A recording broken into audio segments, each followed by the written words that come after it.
Samajwadi party ने बिजनौर में बदला उम्मीदवार। बिजनौर से दीपक सैनी को टिकट दिया गया। बिजनौर से पहले यशवीर सिंह को टिकट दिया गया था। मुरादाबाद से एसटी हसन को टिकट दिया गया है।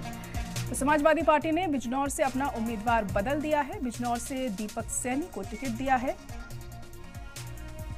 बिजनौर से पहले यशवीर सिंह को टिकट दिया गया था, लेकिन अब उन्होंने इस उम्मीदवार को बदल दिया है। बिजनौर से दीपक सैनी को अब मौका मिला है। बिजनौर से इससे पहले यशवीर सिंह को टिकट दिया गया था और मुरादाबाद से एसटी हसन को टिकट मिला है समाजवादी पार्टी की तरफ से।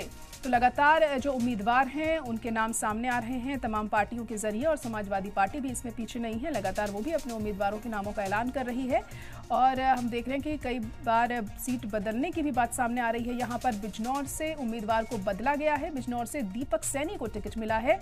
हालांकि इससे पहले यशवीर सिंह का नाम सामने आ रहा था कि उन्हें टिकट दिया गया था, लेकिन अब नाम बदलने की खबर सामने आ रही है। इसके अलावा आपको बता दें कि मुरादाबाद से एसटी हसन को टिकट दिया गया है।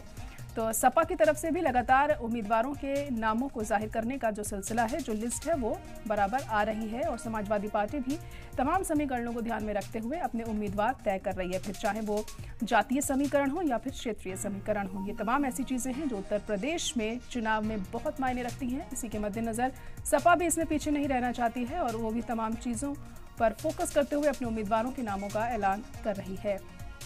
तो बिजनौर से उम्मीदवार का नाम अब बदला गया है और दीपक सैनी को टिकट दिया गया है।